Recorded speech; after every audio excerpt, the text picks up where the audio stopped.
I'm very much happy to announce our next lecturer. This is my dear colleague, Jürgen Peters. Jürgen Peters is a long-time Waldorf teacher for math from Witten. And for more than 10 years, he is a lecturer at Alanus University and a researcher. And he has written dissertation about the, so to speak, maybe you can explain it a bit more, Jürgen, so to speak, the well-being and health, inner health of Waldorf teachers. So a topic which is quite interesting for all of us. His field of research are quantitative studies in the realm of Waldorf education. And also he has done a lot of research about everything which has been written on an empirical base about Waldorf education. And from that perspective, he is going to talk today about the topic future challenges in society and current potentials of Waldorf schools out of the view and perspectives from empirical research. I'm happy you can join us for this session, and I'm happy to ask you to give your lecture, Jürgen. Yes, thank you, Joost, for your introduction and for the possibility to give this talk tonight. And good morning or good afternoon or good evening to everybody, and welcome to our subject, future challenges and current potential. I would like to make a few comments to my dissertation. Joost talked about the teacher health situation, and this has to do with attitude. So what we found out is that it's not the empirical outer facts that determine the health condition, but the inner attitudes. And this also is a link to our talk today, to our subject today, which I will give from an empirical point of view. And these empirical examinations are done in Germany.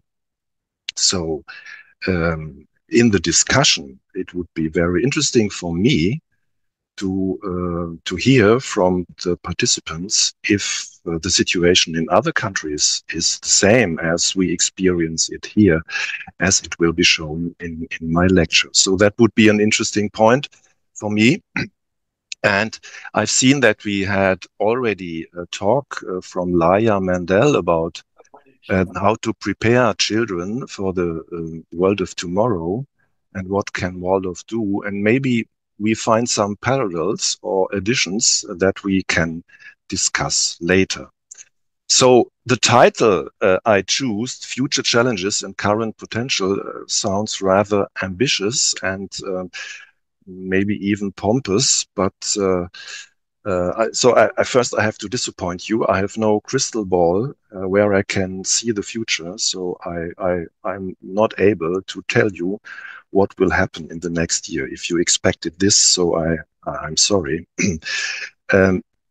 But we all know that something is looming at the horizon and that the situation is, well, a little bit uneasy.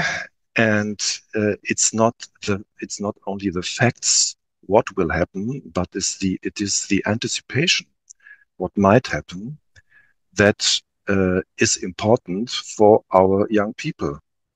And we always try to prepare our children for the future. And how can we do this in time when we don't know what the future brings?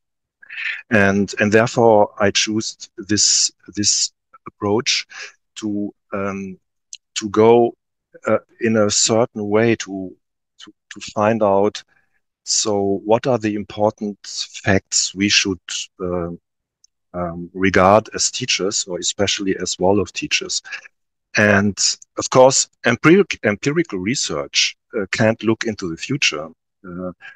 At best, it looks into the present time. And what I'm trying to do tonight is, or this morning, is to find out what needs are there for the young children who go to school today, and how can we approach them. And I will do this in 4 steps. So the first step is what kind of scenarios are given or are discussed, what will happen during the next year. So I will go only very shortly into this because, in my opinion, we really don't know what will happen. But our anticipation of that, what might happen, is an important factor in our attitude towards the future. So this will only be a very, very brief look into different scenarios of the future. And the second point is the question, what are the conclusions from that? So that means, what competences do children need today to develop to cope with these challenges in the future? And I will try to approach these consequences from different perspectives. And you will see that there are quite many differences in how to prepare the children for tomorrow. And then in the third step, I will take a look on actual German youth studies. So there has been a Shell study recently published, and what do they tell us about the needs of the young people in this country? And yes, looking at the needs might give us an interesting comparison to that what before I pointed out as competences. They are necessary for the future. So are they compatible to these needs or not? So that is the third step. And at the end, I will present some results of our latest greater study we did in 2019 at the 100-year birthday of Waldorf Education, where we had a questionnaire and we had answers of about 3,000 alumni in Germany, how they experienced their time at the Waldorf School. And my aim is to point out what are the important facts and qualities they did learn at school, and how much does this already is an answer to the future challenges. So that is my last and empirical based point. So there is the overview again. I announced I will give some future scenarios at first. It's not necessary to go into very deep into this, because we all hear every day about extreme weather conditions and problems, political problems, and extinct of species, and so on and so on. So I will do very briefly, and then the second point is what are the desired competences that are necessary to cope with this. And then the third point is some current results of German youth research, and at last our empirical findings out of an open question of our Waldorf alumni study in 2019. So I just give one example. It's a proposition from the German government that gives an advice for teachers in public school how to discuss the future scenarios at school. So, and in this paper, it's a whole preparation for many lessons in class, so the teachers can take these preparations and go through this and present it to their children. And if you look at these scenarios, for example, general breakdown of climate and social unrest, or we have solutions by technology, that means in long run, that global players will rule the world, and that means that there are winners and losers. Or we slip into an artificial intelligence controlled world and have a loss of privacy. Maybe we manage to get to a deceleration and globalization, turning away from the growth paradigm, or we carry on as before, just reactive problem solving. The interesting thing is, what is missing, in my opinion, is is the simple questions: what do the students? What do they want? How do they imagine the future, an ideal future? I did this for many years in my classes. I call this this exercise the island. So 1,000 people on a great big ship, they crashed on an island, and the students in groups of 4 or 5 had the task. So they live alone on an island with fruits and crops, and so they can make their living on that. And they have some technique from the ship already, but they are completely without contact to the outer world. What kind of social structure would they invent? What kind of currency would be established? Is there a police? And so on. And these have been very, very interesting discussions. Just besides, one of the main effects of these discussions were that the students afterwards came to me and told me, yes, Mr. Peters, I think after this exercise, we've got the impression we are living in a state that is working pretty well. So it's kind of, experience that things are not so easy. But on the other hand, so what is our aim? Where are we going for? And I think this is always or often missing when you look at future scenarios in this way, as here in this example worked out by the German government.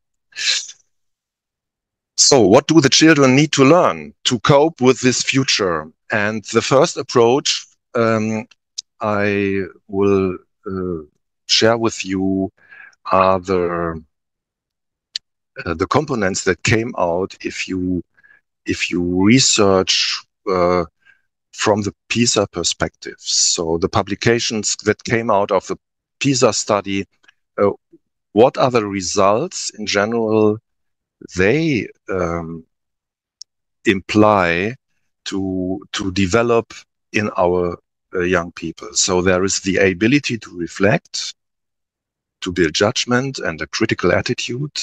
So problem-solving skills with systems thinking. Also curiosity also for research, question of research. Love of experimentation, creativity, productivity.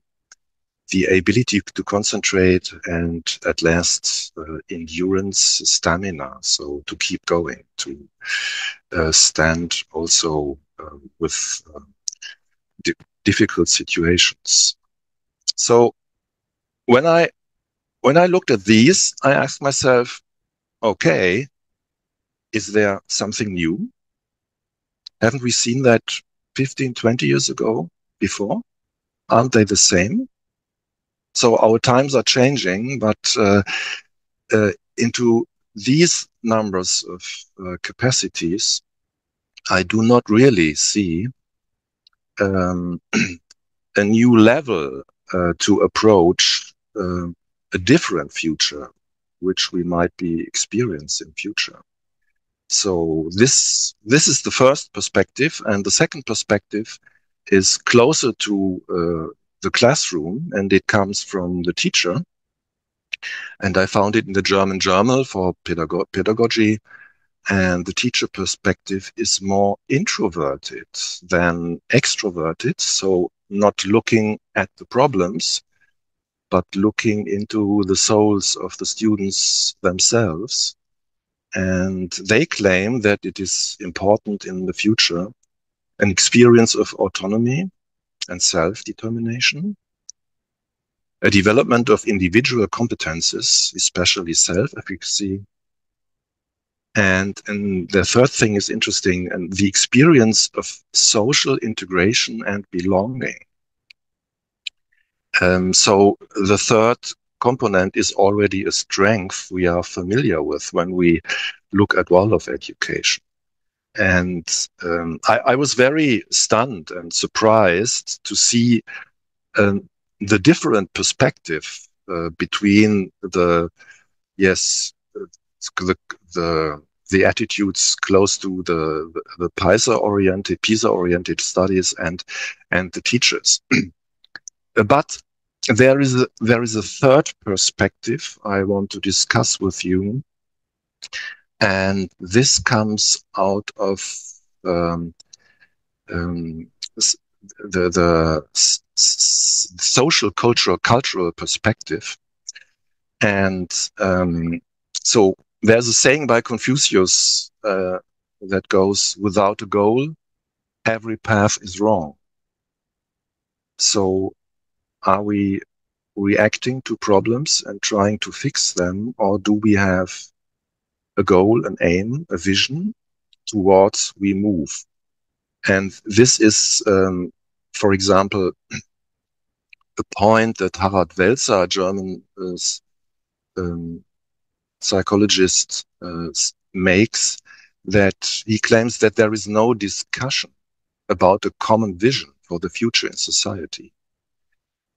And therefore, there is no long-term strategy for coherent action. So if you only react to problems that occur and you have no vision or aim on the long run, yes, your action will be determined from the outer world and not from your own aim. And this also is something Klaus Otto Schama points to in his theory U, where he always points out that there is a new attitude that has to be learned for us for the future, that we have to learn from the future as it emerges.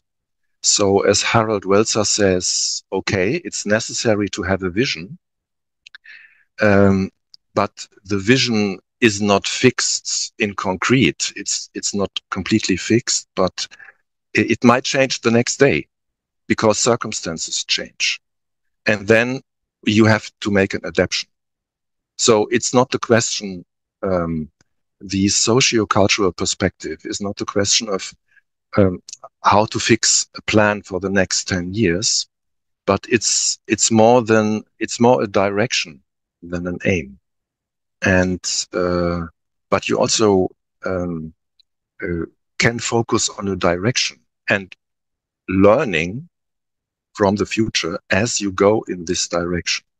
So there is another kind of attitude. So you notice perhaps there is openness, there is the quality to cope with uncertainty, there is a quality to cope with things that are changing very quickly. And how can we deal with this? There's a beautiful picture, and well known to all of you, but maybe there are some details that are new. So if you look from for the transformation from a caterpillar to a butterfly, and a very interesting process is happening in the body of the caterpillar when it came to a puppet. At first, there is a decentralized process. At some points, there are some cells trying to build something new. But the caterpillar has still a counter system, and it will fight against something that invades the organism. So their own system will break them down, but they appear more and more at this place, at this place, and this place. And then at the end, the defense of the caterpillar breaks down, and the whole contents of the puppet became a fluid. And inside this fluid, there is a decentralized process. There are you can say, small initiatives that start to build a network, and out of this network, the butterfly will develop. So maybe this is a picture what might happen in the future if we go through hard times, that we have to develop this capacity to see. So despite of all difficulties that might arise, what could be the next constructive step towards our goal? So if you compare these three perspectives as a kind of interim result, you see that there are pretty much differences between the OECD-related institutes. So they set on reflection, problem-solving capacities and creativity and they are mostly outside-oriented. And from the perspectives of the educators themselves, they propose autonomy, self-efficacy, social integration. So it's an inside-oriented perspective. And maybe we can characterize the third aspect I mentioned as the confidence in dealing with uncertainty and situational networks that come together and that depart if they are no longer necessary. It's a process-based learning, and during this learning, there is a change of the view of the whole, of all the participants. Okay, so that was my introduction in a short way to show that there are different dimensions of competences and capacities that have to be developed in the future. And I will come to the third part. So what are the actual needs of the young people? So besides this, what educators and scientists say, what they have to learn, what are their problems and what are their needs? And I will introduce just two studies. So there is the Shell study that has been published recently, and the German youth study that has been published 2 years ago. And let me give you some very brief results. The one from the Shell study, so it's spoken as a pragmatic between disenchantment and lived diversity. They have questioned 2,500 young people in Germany between the ages 13 and 25. And what they found out is that, for example, 54% are rather confident about the future of our society, compared with 52% in 2019. And in the media, this was told as a quite good result. So I was wondering about that. So because if 54% are rather confident, so they are not confident, they are rather confident. What about the rest? The 46%, they are no longer confident. That means that the half of the young people between 13 and 25, they lost their confidence about the future of our society. I think that is a disastrous result, so in my opinion. And the fear of war in Europe is by 81%, and concern about the economic situation and rising poverty, more than 2/3 believe this. And more than 50% are the opinion that the current standard of living in favor of the climate and environment should be restricted. So they are willing to step back. So there is a willingness to do this.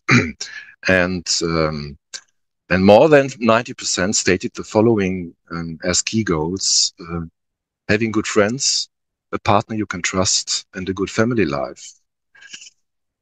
So what we need for a good life personally, that is very clear. These aims haven't changed that much. And but I'm rather impressed by these numbers that quite the half of our young people between 13 and 25 are no longer confident about the future. What this really means, I will come into a moment.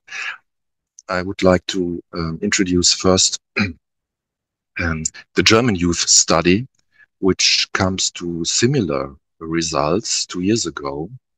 So the majority does not believe anymore that Germany will have climate change under control, that Germany will have a first-class education system and be more socially just by 2050.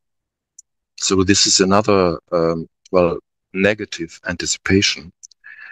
And the statement, people will live together more peacefully in Germany in 2050 than they do today, was agreed by 22% and disagreed by 72%. So my point is not to paint a black picture of future. That's not my point at all, because I personally don't have it. But if so many young people do have it, what does this mean then? So that is the point I want to refer to. And the last thing, the major psychological burdens are stress, lack of drive, exhaustion, depression, and self-doubt. Every one of 4. A feeling of helplessness or suicide thoughts by some 10%. So these are dark clouds hanging over our young people. Despite of that, what will come and what will not come. And out of this, so there is a technique in the social research method to build a counter horizon. So if I turn this around, so stress, lack of drive, exhaustion, depression, and self-doubt, a feeling of helplessness. So what would be the counter horizon? The counter horizon would be confidence, resilience, inner drive and initiative, self-confidence, being embedded in the community, and joy of living, soulfulness. So if you compare this to the competences I listed in my first minutes of my talk, given by the OECD, you won't find them. You find them more and very, very directly in the perspectives of the teachers. And as you will see in my last step, you will also find them more in our results of our study by questioning the alumni what was their greatest gift they got from the Waldorf School. But let me give another perspective to this situation by a quote from Rudolf Steiner. He said, "He who looks anxiously and fearfully at what the future may bring him hinders his development, inhibits the free unfolding of his soul forces. Nothing is actually so obstructive to this free unfolding of the soul's powers as the fear and anxiety of the unknown that enters the soul from the stream of the future. What devotion to the future can bring can only be judged by experience. What is devotion to future events? In its ideal form, the devotion would be that mood of soul, which could always say to itself, whatever comes, whatever the next hour, the next morning may bring me, I cannot change it at first. If it is completely unknown to me, through any fear or anxiety, I await it with perfect inner peace of mind, with perfect calmness of spirit." So there you have an antithesis to that what we had before. So that even while looking at dark clouds of the future, you can develop an attitude how to stay healthy in your soul towards this, and not only healthy in your soul, but also strong in your capacity to act, to change what is happening. So now my empirical part, I would like to share with you some results of the last study I did with Dirk Randall in 2019. And it was an online questionnaire with about 3,000 participants. And the following results I will present, they only refer to the millennials. So that is a number of 1,770. These are the younger people that left Waldorf schools during the last 20 years.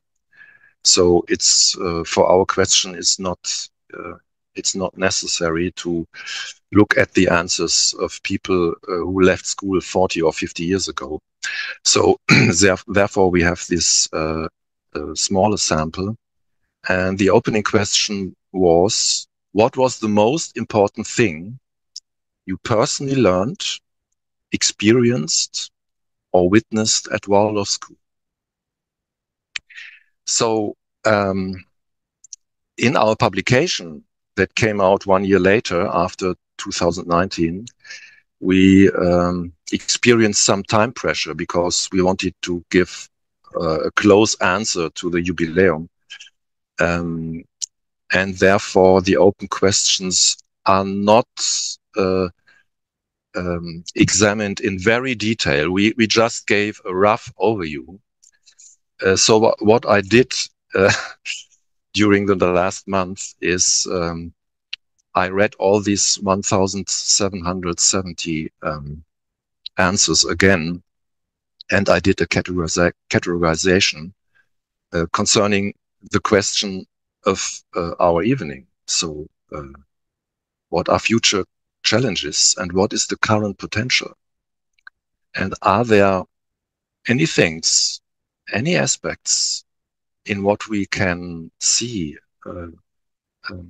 as the current potential of Waldorf schools that already meet these necessary steps we need for the future? Then we shouldn't, at first, we shouldn't lose them. And in the second step, we could also strengthen them. So I came up, when I went through these 1,700 answers, that they could be ordered in 4 categories. And the first category is that most of the students say it was the wide range of activity that is offered by the Waldorf schools. So it is the idea of Comenius, everything for everyone. So they go into arts, they go into crafts, and they have practicums, and so on and so on. And this is an aspect that the alumni students, they appreciated it very much. So after I give you an overview over the 4 main categories, I will present some examples, so original tone from the alumni, so that you can get a closer impression of what I'm describing or what I'm pointing to by these categories. The second, when it comes to skills that have been acquired, it's very clear that the range of skill goes far beyond the usual school-based learning. So surveying, for example, is taught in Waldorf schools, and different arts and crafts. So there are a lot of skills the students took with into their life that stayed lifelong, and they still have an outcome of this. So this has came out to be very important for their whole life. That's the interesting aspects. But that's not all. Point 3 is that are the values that have been taught or exemplified. So these values mostly are experienced in the community of the class. So community is a very, very important aspect.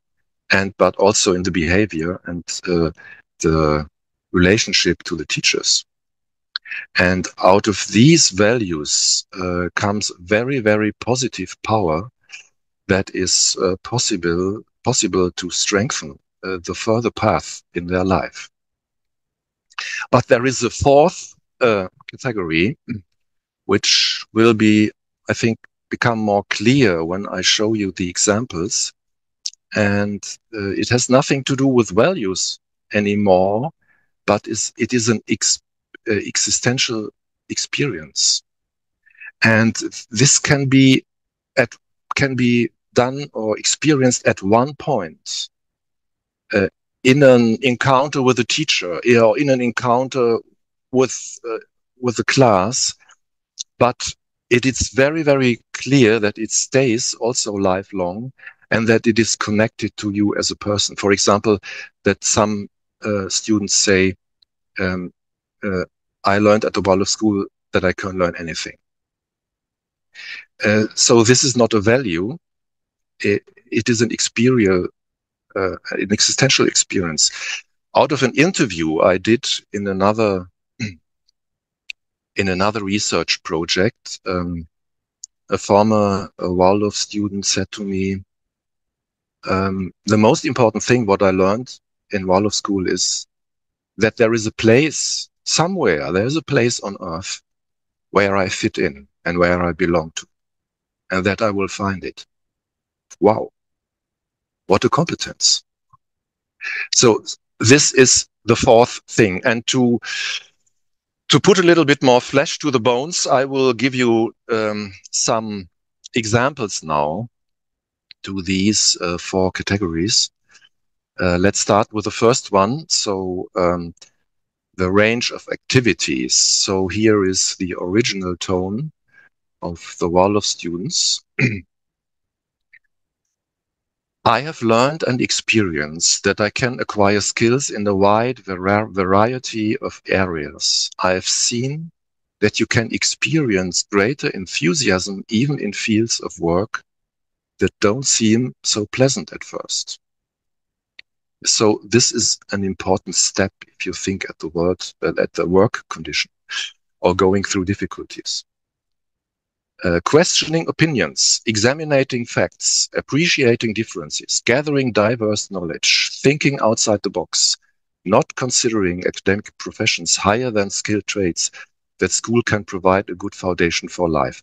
So this also plays into category 2, but I put it here to show the variety of different things the students experience. Trying everything out and giving everything a chance.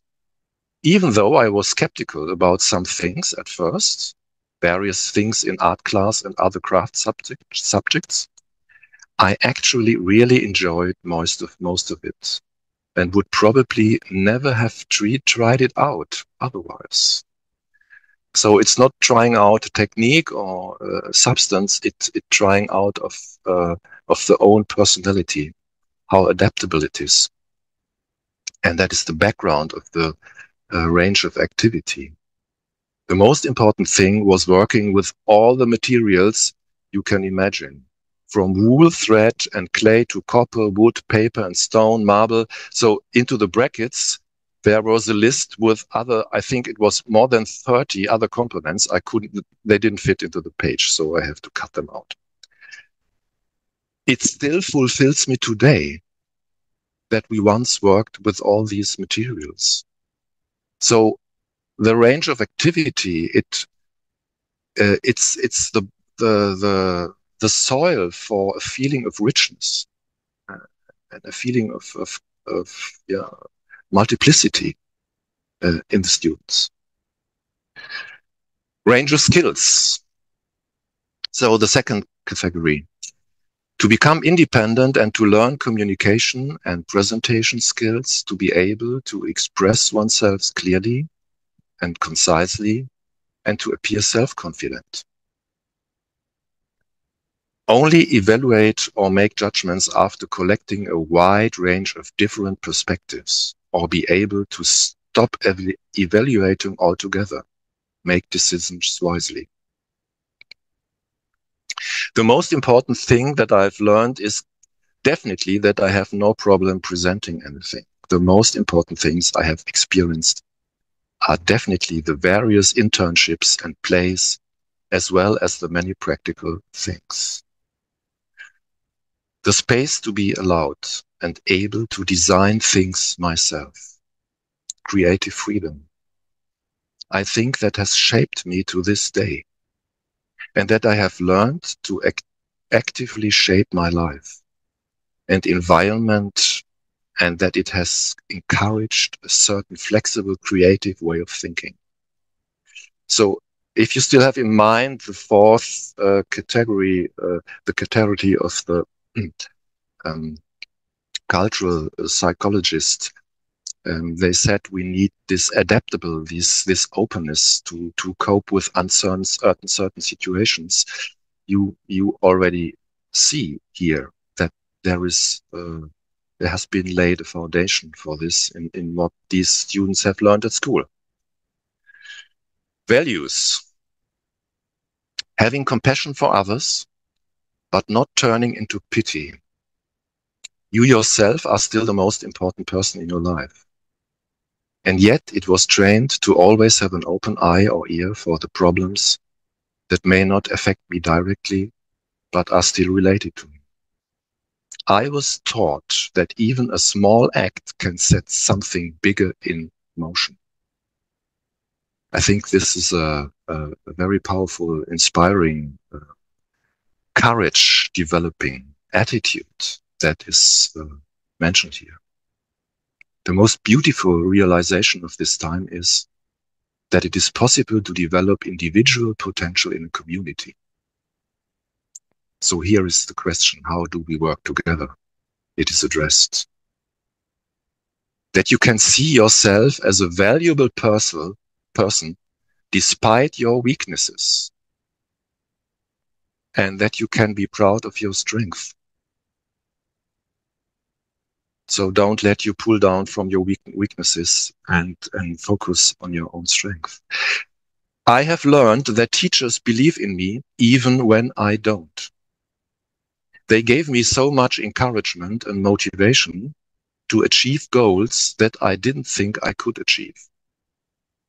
I learned that the person is worth more than the result that they deliver.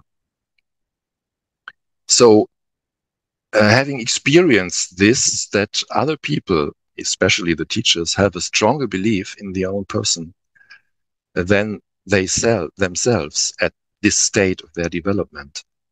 So this is a strong support for growing up adult.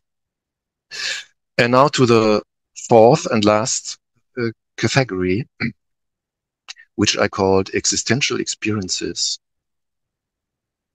Self-confidence, creative drive, the will was strengthened, skills trained, cognitive and manual, independence, responsibility for myself, and my 40 fellow students. I feel connected to myself. I think the school has strengthened that. So connection to yourself. It's an existential experience. So it's not a competence you can work out. It's a kind of confidence but that helps you to go through your life. And the second comment is much more longer, but I put only out this only sentences. There are always the 3 Waldorf students in a large crowd of strangers. And out of this statement comes an attitude. Even if I am in a huge crowd of strange people, I know that there are some Waldorf students, and suddenly, this person describes, I'm connected to all of them. They are no longer strangers. So the anonymity is gone. It's very interesting. The third comment, that I have the ability to learn everything I want to learn. The confidence in my abilities and the courage to go my own way, even if it doesn't follow the beaten track of the education system. Today, I see myself as an all-rounder. This is the perfect starting point in a changing world of work. The most important thing for me is that I've learned to take care of a fulfilled feeling in life myself. So, not the world has the job to make me happy, to feel me good, to give me a good feeling, but it's my own job to do this. And then I act from another point of view. I think, wow, this is an attitude we will need in future. And the last one, that I can do almost everything if I want to, and that there are more skills than math, German, and English, that the world is full of exciting things. So there is an experiencing, adventurous attitude in these, in these statements. Well, let me summarize it very, very briefly. So especially in this fourth category, in my opinion, we see already not competences, but attitudes, but an experience of a human being within a community that we will need during the next decades. And at the end, I have a little bit of bonbon for you, and this is a very nice study Hattie did. He called it a postcard study. And so we talked about students up to this point. And of course, the teacher have a great job. They are implicit in this, but let's take a view to the teachers themselves at the end. And to introduce this perspective, I would show you first the postcard study of Hattie. So he made this study in New Zealand 6 years ago, and he used an online template that has the size of a postcard. And it could be written only with a short part. And the question was, we think great teachers and educators are worth celebrating. Tell us about an educator who has inspired you, encouraged you, or made a difference in your life. So that was the question Hattie posed to these 650 people. And he also made a categorization that ends up with the following. He found out that there are 3 types of positive teachers. There are the influential teacher. They boost confidence. They were engaging, promoting the learning experience and enjoyment of learning, provided guidance and mentoring, and opened up career paths. And so that is influential teacher. It has to do with the direction of finding a job, out of career. It is more the outer perspective. And then the second category is the inspirational teacher, was amazing, encouraging, stimulating, patient, personable, and supportive. So that is the teacher-student relation. And the passionate teacher was dedicated, determined, enthusiastic, passionate, and committed. That is the love to the subject, or the love to the thing that is a subject in the classroom. So it transcends the personal relationship between student and the teacher. And Hattie gave a picture to show how often these different things appeared, and the greater the written word, the more often this was mentioned in his postcard study. And you see the personable to encounter the teacher as a person, encouragement, motivation, guidance. These all are qualities that belong to, yes, the third and fourth category I showed you from the Waldorf school. There is mentoring and open career path also, but and enhanced learning experience. But these are smaller. These are smaller than encouragement, motivation, guidance. And I also went through these 770 answers from the alumni with respect. What did they say about Waldorf teacher? And let me show this at the end. There are some examples because it is very close to that what Hattie found out. And the first statement says the feeling to be seen. It was very important for me that I felt seen by all the teachers, that the teachers recognized me for who I was. And when you are seen, then you have the experience that you are not alone. So the feeling of never being alone with my problems, as I always had a class teacher who was there for me, for all my problems. And the next statement, it's similar to one I quoted before. I learned that teachers believe in me even when I don't. My math teacher, however, didn't give up on me, but encouraged me, and I graduated with a better math note, grade than ever before. So it's the belief in their own capacity. It was especially this personal connection between the teachers who really seemed to have the willing intrinsic intention for us to succeed. So I translated this word by word, therefore it's a little bit awkward, but it's an interesting grammatical construction in the German language also, that the teachers seem to have the willing intrinsic intention for us to succeed in school and as well in our personal development. There was room for crisis, for flights of fancy, and in the end, everything was resolved in the right way.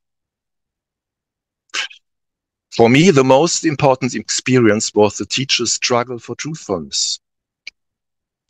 Even if not often, or perhaps even mostly, didn't work out, it was still important for my further development to have perceived the teachers in this attempt.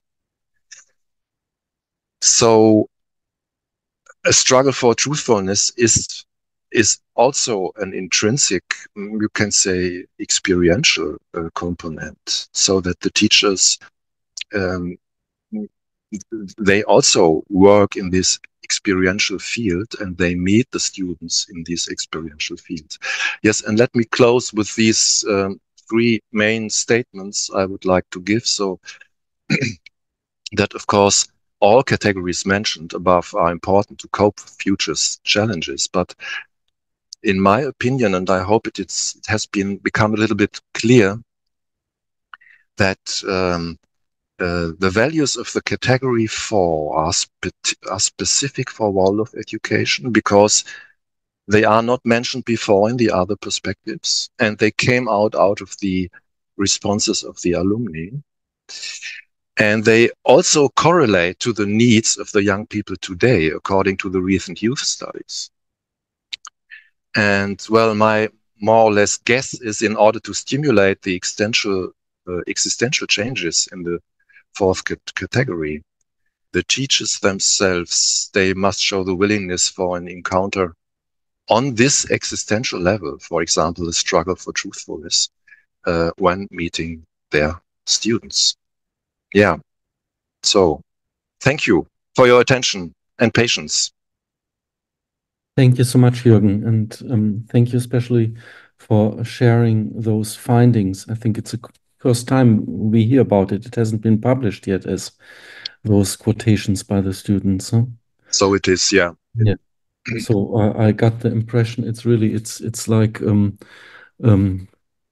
it's full of wisdom. So Waldorf students' wisdom. It could be a little book about those sentences. They are really touching. Mm. Before we proceed with the talk about that, I just don't want to forget to announce something I would like to speak about just now for a minute. We have, many of you know about it already, we have established a research journal from Alanus University together with the Steiner University College in Oslo and the Stockholm Teacher Training Center in Sweden. And this journal, it's called ROSE, like the flower. And this is an acronym for Research on Steiner Education. And Lisa is right now putting the announcement for the Rose Journal into the chat, so you can copy it, the link. And if you like, you can register. It's for free. And you get to know about every new issue of Rose. So this journal is right now running for more than 10 years.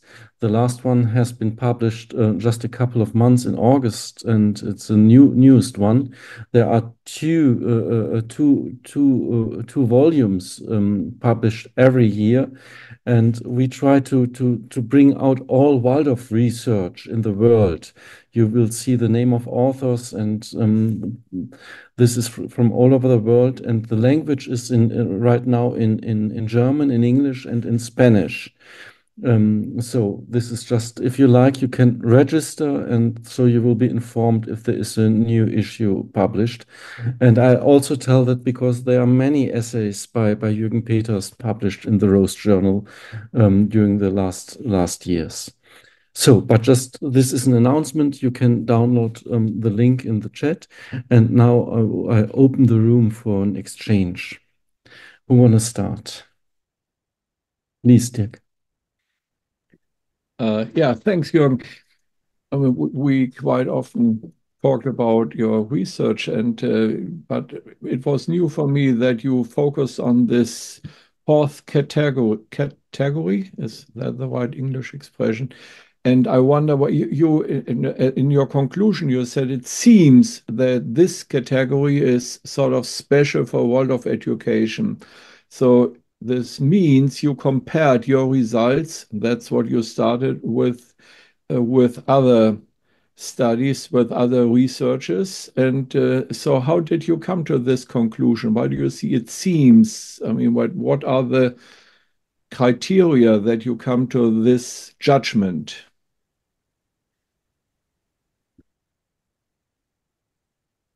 Yes, so I can't compare the answers of alumnis with the ideas of people who are engaged in doing PISA studies. So these are different levels. So to prove this, to prove my my hypothesis, it would be necessary to make an alumni study in public schools, and then I can be sure that it is so. So my approach was to look at what is necessary in the future, seen by public teachers and seen by the German government and so on. And there, the fourth category is missing. But it doesn't mean that it doesn't appear in the reality of the German schools. So there are also teachers who are teaching with hearts. And you can see this, on the other hand, out of the postcard study. So what Hetty found out, that the guidance, what Hetty found out already touches. So it's an alumni study he did in Australia. And this also has some affinity to the fourth category. And therefore I said it seems, because I don't interpret my my outcomes as a proof. So it's just a hint. Yeah. So what do you mean? What is your opinion?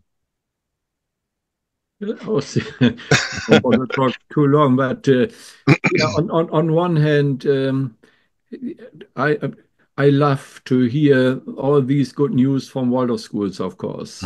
I'm a Waldorf teacher myself, and yeah, it makes my day, so to say.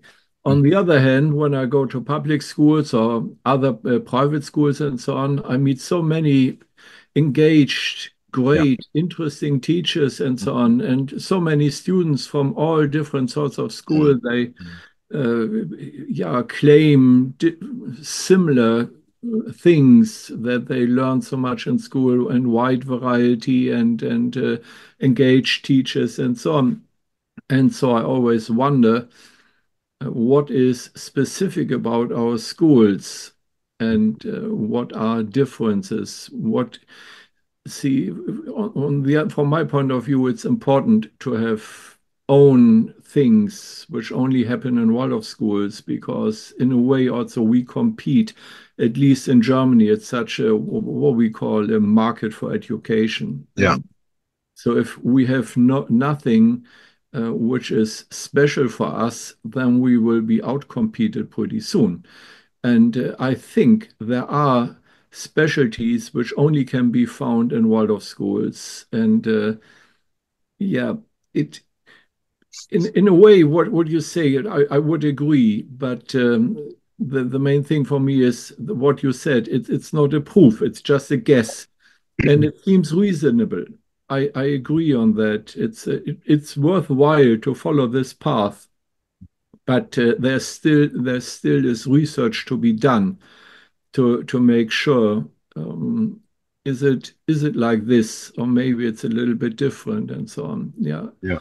Yeah, thank you, Dirk. I just can I answer quite shortly, but there are other questions. Only very short comment. So I agree to you completely, Dirk. And there is one thing that is really unique at Waldorf schools, and that is the community of the class. They stay together for 13 or 12 years, and this is important. This is an important ground to build up the competences in category 3 and 4. Because you can see this out of the comments, that this is necessary. So if the constellation would change, there wouldn't be this, so one said, I can become an individual in a community. This affords that there is a stable community. So I think there is something.